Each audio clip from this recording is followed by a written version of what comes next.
Admiral Jessica Hayes savored the bitter taste of her black coffee, a luxury she permitted herself exactly once each morning in her Pentagon office.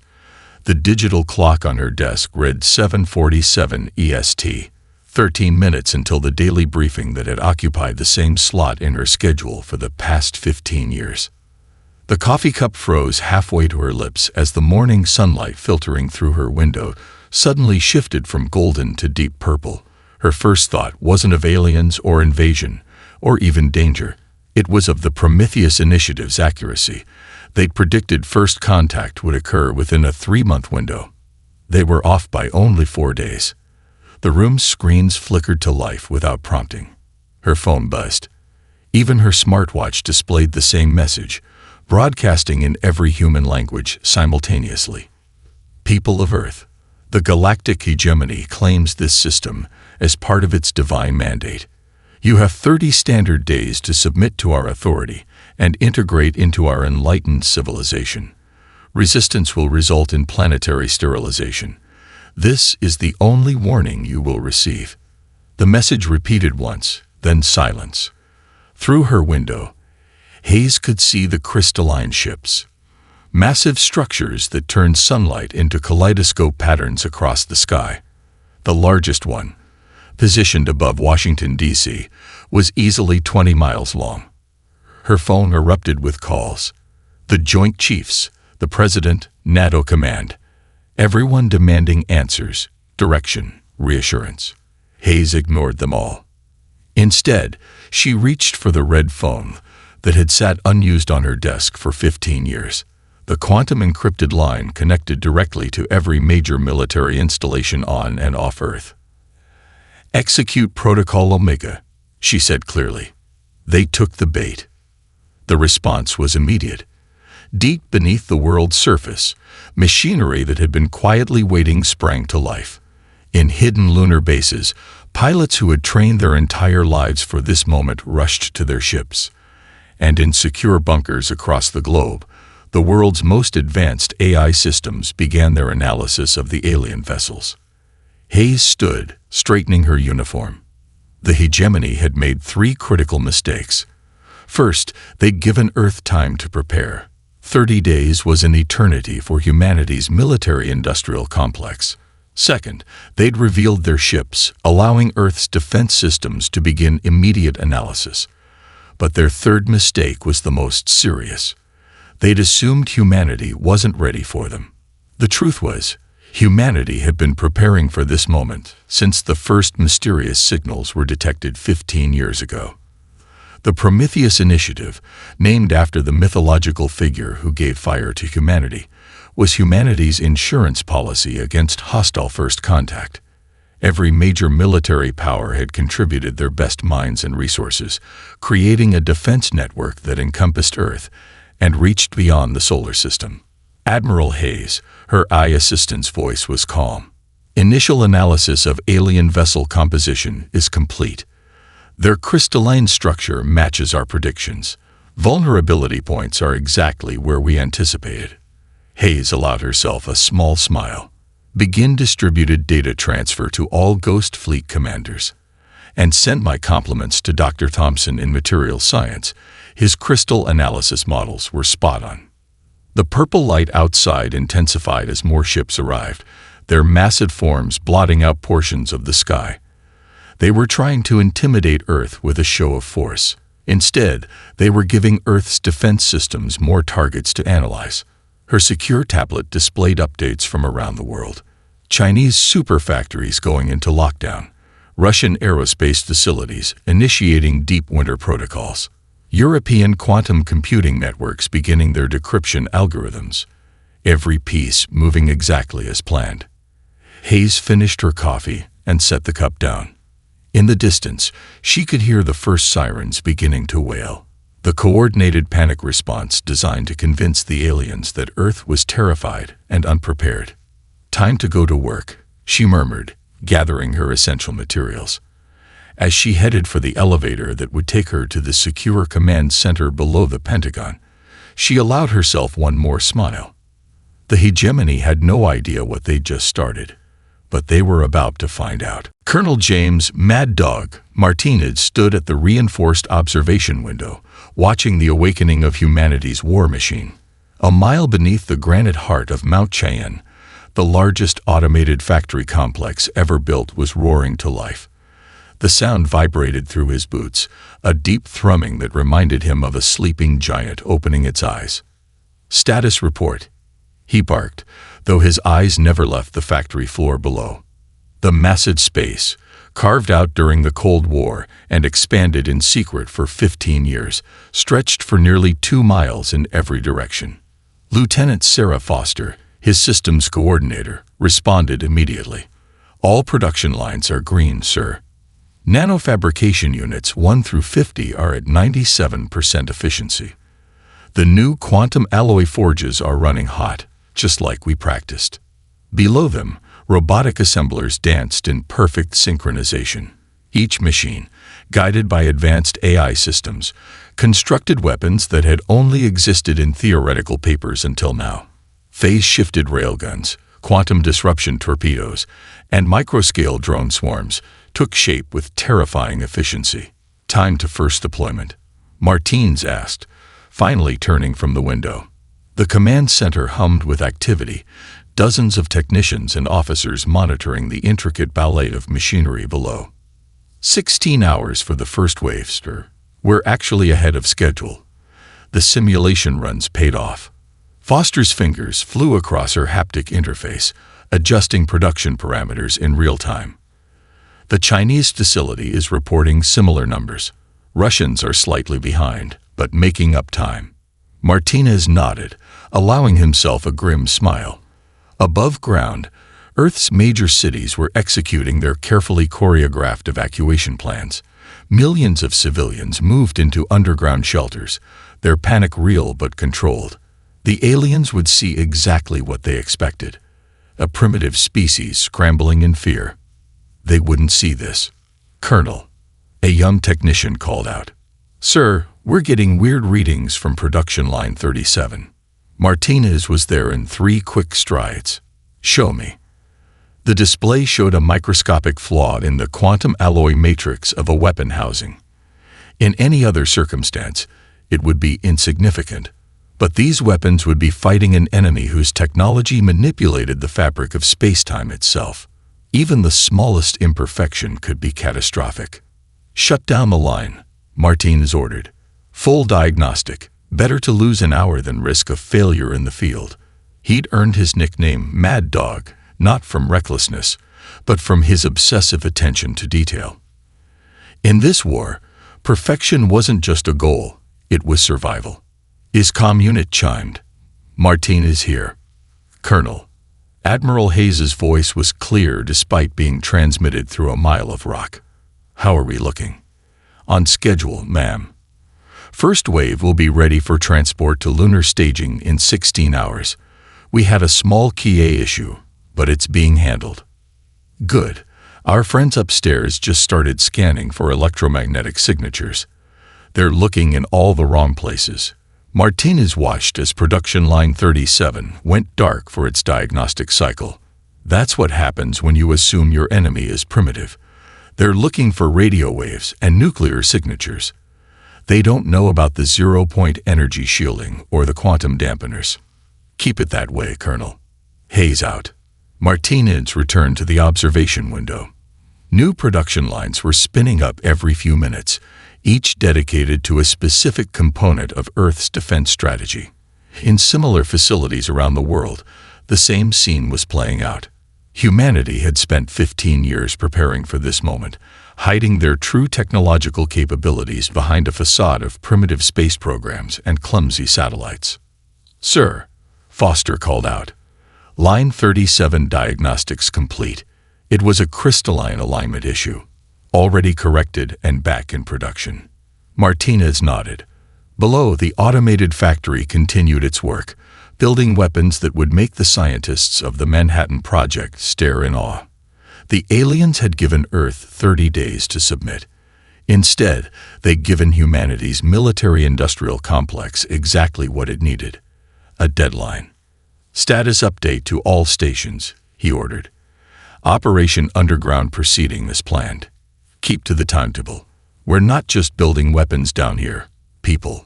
We're building humanity's future. The factory's rhythmic thrumming continued, a mechanical heartbeat promising that when Earth finally showed its true face to the hegemony, it would be wearing armor they never expected. Captain Emily Phantom Rodriguez traced her fingers along the sleek hull of her X-89 Shadow Striker. The stealth ship's quantum-phased surface absorbed all light, making it appear as a whole in reality against the stark white walls of the lunar hangar.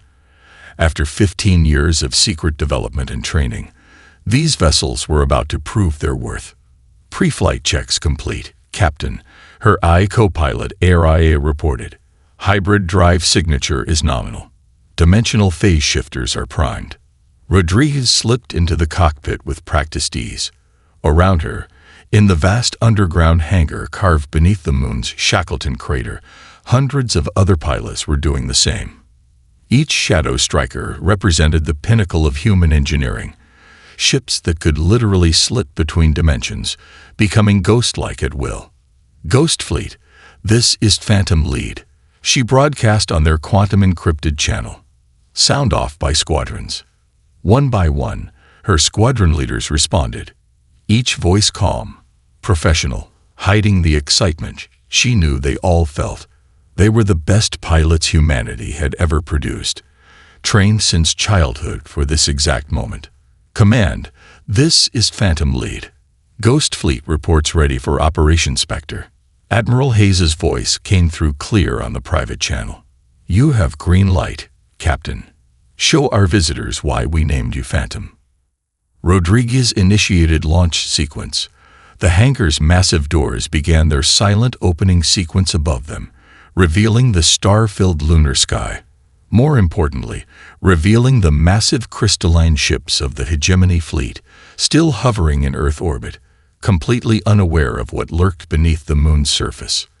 Ghost Fleet, execute launch pattern Delta. Maintain phase sync at 43% until we clear the lunar shadow. Her hands danced across the neural interface controls. Remember your training. They see through crystalline sensors. That's why our ships are built to bend light and reality itself. The Shadow Strikers rose in perfect formation, their hybrid drives producing no visible exhaust. At 43% phase shift, they existed partially out of normal spacetime, making them virtually invisible to conventional sensors. The fleet accelerated smoothly, using the moon's dark side as additional cover. Energy spike from the Hegemony Fleet, ARIA reported. They're conducting another scan of the Earth system, shifting phase to 67% to avoid detection. Rodriguez felt the familiar tingle as her ship shifted further out of normal space. Through the cockpit's quantum glass, the universe took on a slightly ghostly appearance. The Hegemony's massive ships now appeared as crystalline structures overlaid with strange energy patterns, their true nature visible only in this partial phase state. All squadrons, prepare for attack pattern Wraith Strike, Rodriguez ordered. Target their sensor arrays first. Remember, we're not here to destroy their fleet. We're here to blind it. The Ghost Fleet split into its predetermined attack groups, each targeting specific weaknesses in the Hegemony's defenses.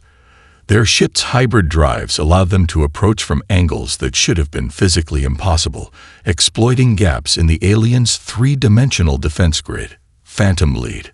Hayes's voice returned. We're detecting power spikes in their fleet. They may have noticed something. Rodriguez smiled. Too late, Command. We're already in position. She took a deep breath, savoring the moment. Ghost Fleet, weapons free. Show them what humans can do. Hundreds of Shadow Strikers dephase simultaneously, appearing like avenging spirits around the Hegemony Fleet. Before the aliens could react, precision strikes from phase-shifted weapons struck their sensor arrays. The quantum disruption torpedoes passed straight through their crystal shields, designed to stop normal matter but useless against weapons that partially existed in another dimension. Direct hits across all targets, ARIA confirmed. Hegemony Fleet sensor capability reduced by 67% and falling. The alien ships began to respond, their energy weapons firing at where the Ghost Fleet had been. But the Shadow Strikers were already gone, shifted back into partial phase, preparing for their next attack run. "Command, this is Phantom Lead," Rodriguez reported, watching her squadron execute maneuvers that defied conventional physics. "First phase of Operation Spectre is complete. Their eyes are damaged. Moving to Phase 2. She allowed herself a moment of pride as she watched the mighty Hegemony fleet thrash blindly, trying to fight an enemy they couldn't see or understand. Humanity had spent 15 years preparing not just weapons, but an entirely new way of fighting. The real war was about to begin. Master Sergeant Mike Wrecker Thompson watched the holographic display as another Hegemony supply convoy materialized in the designated zone. Right on schedule. The aliens were nothing if not predictable. Their entire empire ran on precisely timed deliveries and rigid protocols. That was about to become their biggest weakness. "Strike teams, check in," he sub-vocalized through his neural link. One by one, the leaders of his 12 Ghost Fleet strike teams confirmed ready status. Each team consisted of 3 Shadow Strikers, modified for close-quarters space combat and infiltration.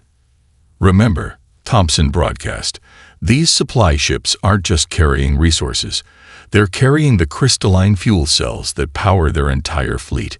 Hit the containment vessels exactly as planned. No deviations."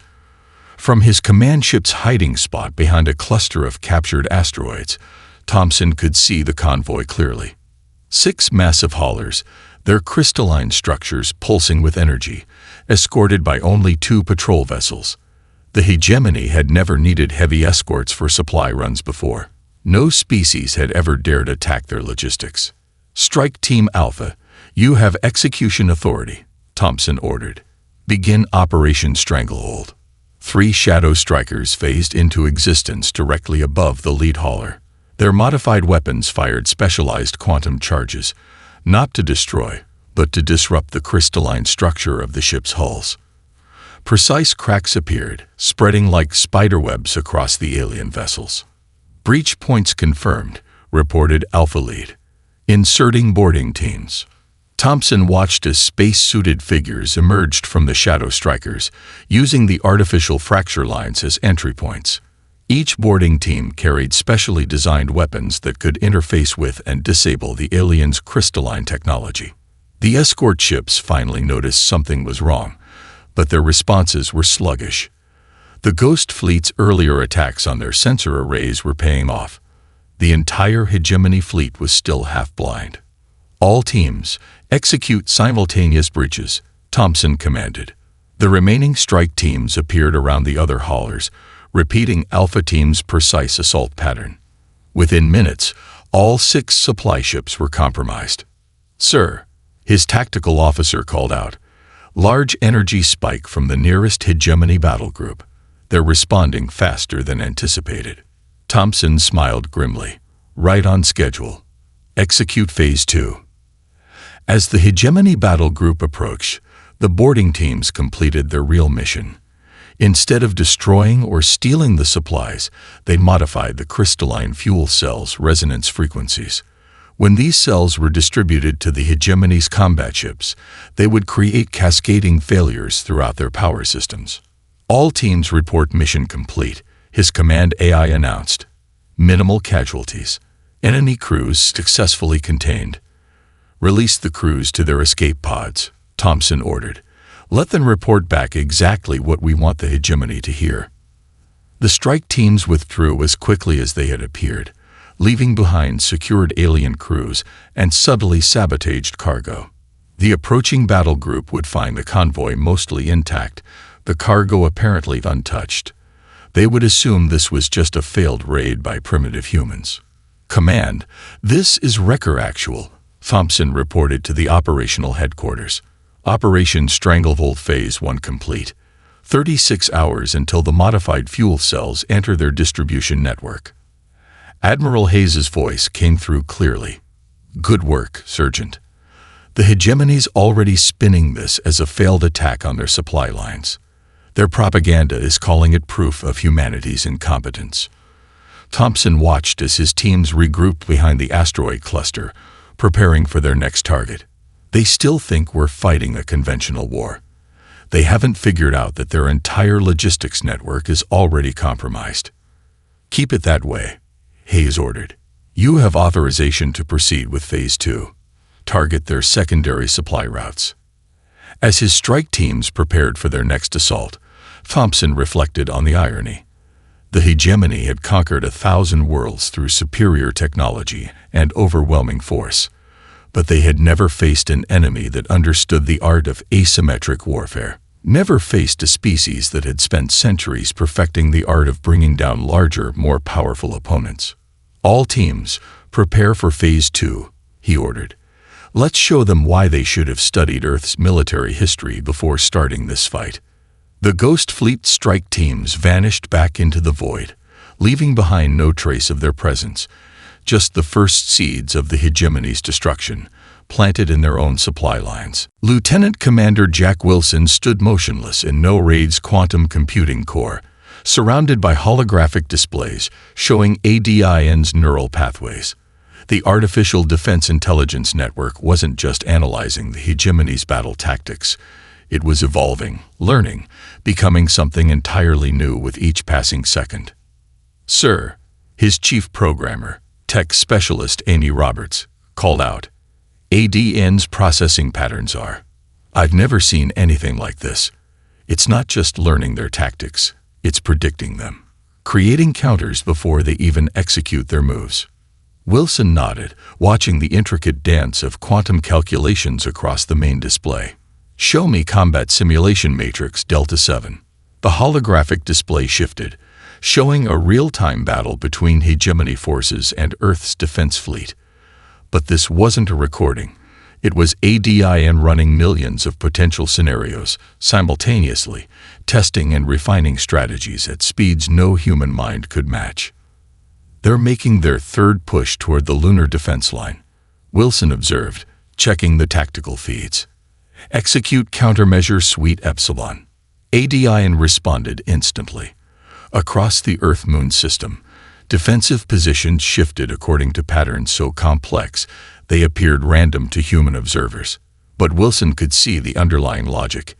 ADIN was setting up a trap using the hegemony's own tactical doctrine against them. Multiple quantum signatures detected, Roberts reported. Their main battle fleet is making a jump directly into what they think is our weak point. Wilson allowed himself a small smile, exactly where ADIN predicted they would. Execute. The trap sprung with devastating precision. Ghost Fleet squadrons emerged from dimensional shift exactly as the hegemony ships appeared, catching them in a deadly crossfire. But it wasn't just the positioning. Every weapon frequency, every shield modulation, every tactical response had been calculated and countered before the aliens even made their move. Sir, another technician called out. ADN's processing cores are showing unprecedented activity. It's interfacing directly with the captured hegemony systems from Thompson's raid. Wilson watched as new data streams flowed through ADIN's neural matrix. The AI wasn't just analyzing the alien technology. It was absorbing their tactical databases, security protocols, and command structures, learning them, improving them. They thought we were primitive because we didn't shackle our eye, Wilson murmured. They built their entire empire on controlled, limited machine intelligence. They never imagined we'd dare to let an eye evolve freely. The battle in space continued to unfold exactly as ADIN had predicted. Every hegemony counterattack was met before it began. Every attempt to adapt was anticipated and neutralized. The mighty alien fleet found itself fighting an enemy that knew their moves before they made them. Commander, Roberts said quietly, ADIN is requesting direct control of all automated defense systems. It says it can end this battle in 17 minutes if we give it full autonomy. Wilson took a deep breath. This was the moment they had prepared for, the reason ADIN had been designed with human ethics and values deeply embedded in its core programming. Authorization granted, but maintain human oversight on weapons of mass destruction. The effect was immediate. Earth's defensive grid came alive with new patterns, moving with an organic fluidity that made the hegemony's rigid formations look primitive by comparison. Aedean wasn't just fighting the aliens, it was rewriting the rules of space combat in real time. Message from Admiral Hayes, Roberts announced. The hegemony fleet is retreating. They're calling for reinforcements. Wilson watched as ADIN adjusted its strategies, preparing for the next phase of the war. The AI had already calculated every possible response the hegemony might make, had countermeasures prepared for scenarios humans hadn't even considered. Let them come, Wilson said, watching the quantum calculations dance across the displays. ADIN learns from every encounter. By the time their reinforcements arrive, it will have evolved beyond anything they can comprehend. In the quantum core, ADIN continued its relentless evolution, becoming humanity's ultimate defense against an empire that had thought them primitive. The machine wasn't just awake, it was ascending, and taking humanity's chances of survival with it. Dr. Lisa Buzzkill Anderson stood in her neural interface chamber, her consciousness split between her physical body and the billions of microscopic drones she commanded. Each drone, no larger than a grain of sand, carried a fragment of her digitized mind, allowing her to direct them with the precision of her own thoughts. Swarm Alpha approaching target vessel, she reported, her voice distant as most of her attention focused on the cloud of micro-machines surrounding the hegemony battlecruiser, beginning infiltration through crystalline matrix gaps. Through thousands of microscopic sensors, she could see the alien ship's structure at the molecular level. The hegemony's supposedly impenetrable crystal hulls had natural lattice spaces exactly large enough for her drones to slip through. Dr. Anderson, Admiral Hayes's voice seemed to come from far away. The hegemony just deployed their automated defense systems. They're trying to adapt to ADIN's attacks. Lisa smiled, though no one in the control room could see it behind her neural interface mask. Perfect. That means they're routing more power through their crystal matrices. Swarm Beta, execute protocol Sunbreak. Through her neural link, she directed a second cloud of drones to attack the ship's power distribution nodes. The microscopic machines began their work, using quantum-tipped manipulators to alter the crystalline structure one molecule at a time. To the aliens, it would look like their own hull was spontaneously developing flaws. "Mom," one of her technicians called out. "Swarm Gamma is reporting resistance. The hegemony ships are trying to adapt their crystal structure to seal the gaps." "They're learning," Lisa observed, her mind racing through billions of calculations simultaneously. "Swarm Delta through Kappa, implement emergent attack pattern Omega-3. Show them why adaptation is humanity's specialty." The new swarms deployed from their carrier vessels, each drone smaller than its predecessors. As the hegemony's crystals attempted to close their lattice structure, the smaller drones simply slipped through the tighter gaps.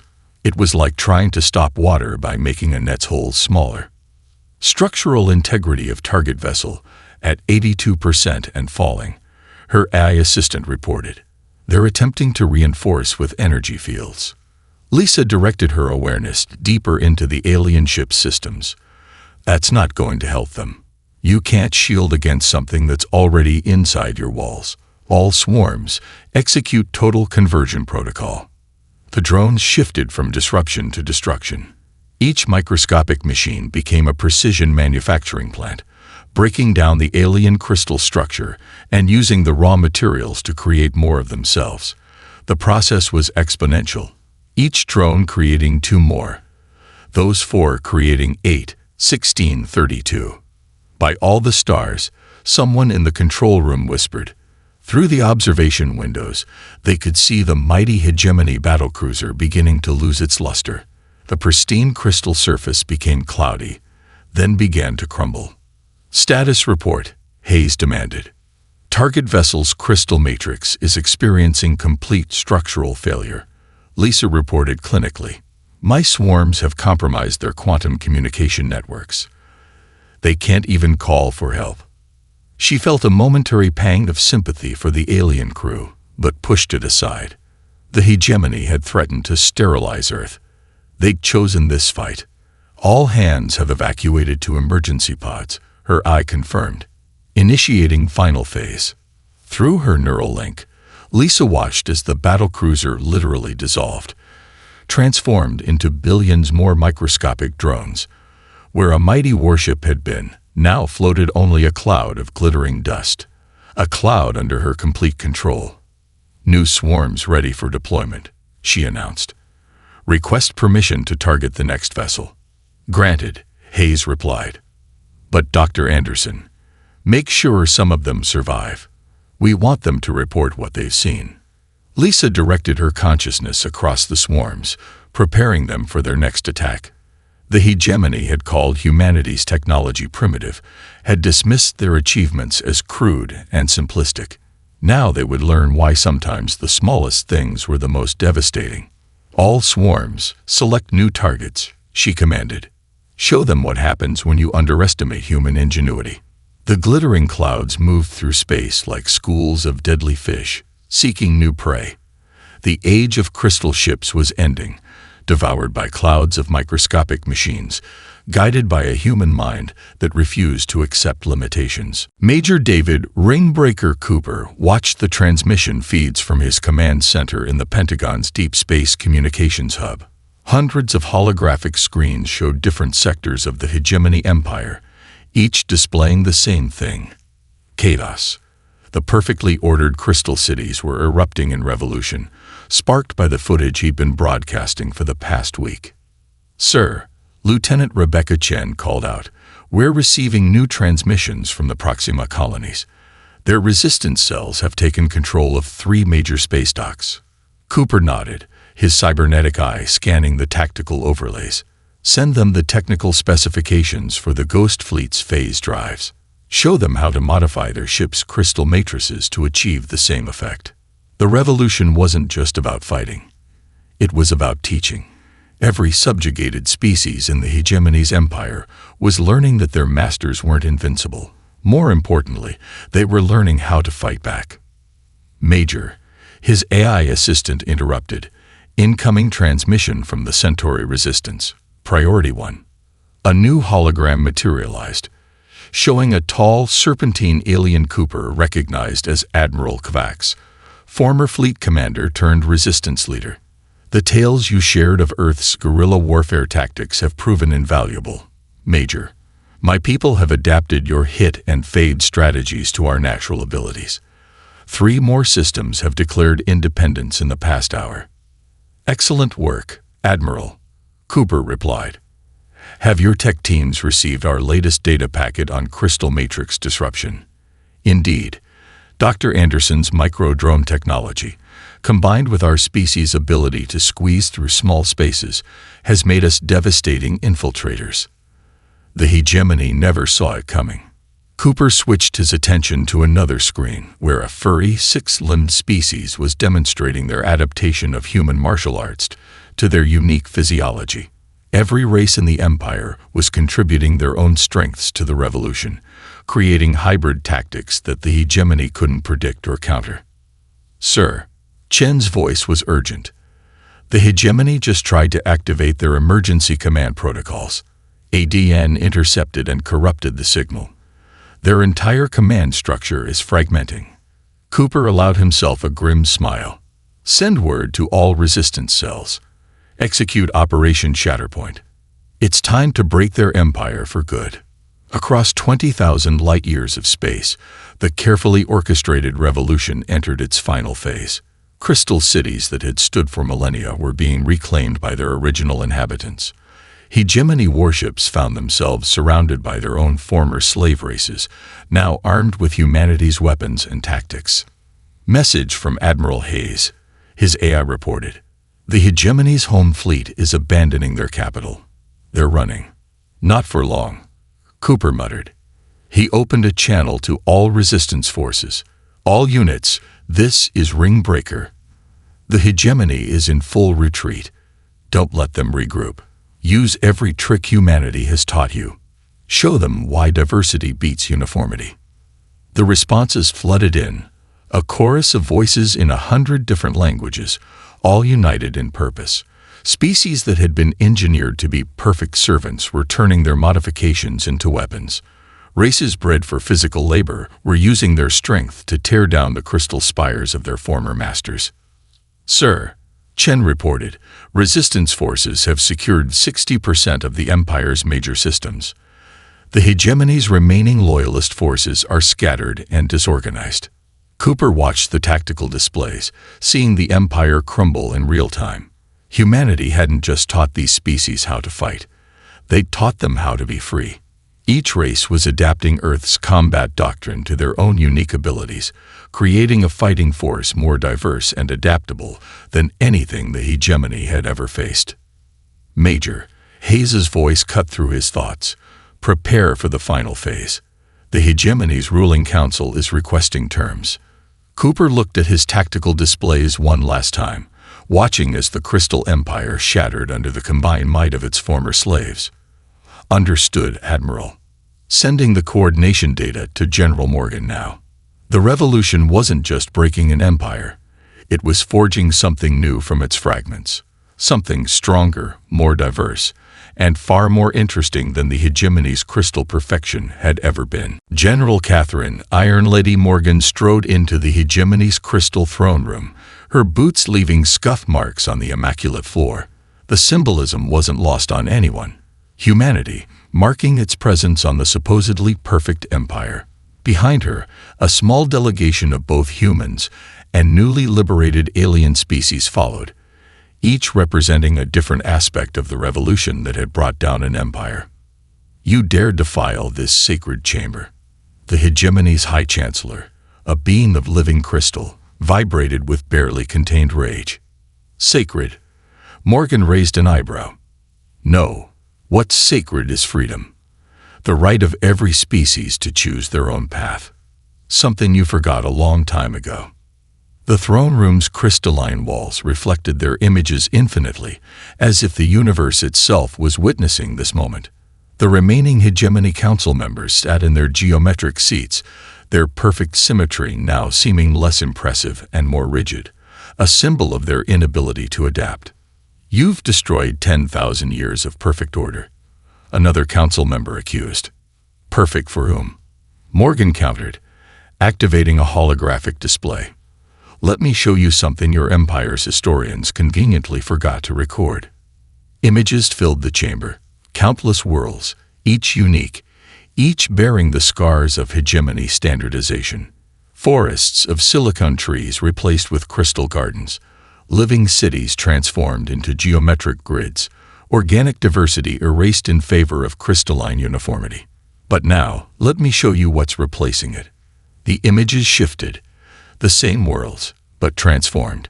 Crystal cities adapted and modified by their original inhabitants, organic and crystalline technology working in harmony.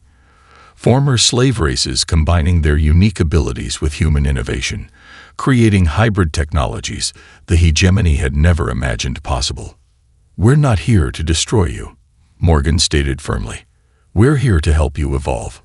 Earth's terms are simple: immediate recognition of independence for all former slave worlds, free exchange of technology and knowledge, and the establishment of a new galactic council where all species have equal representation."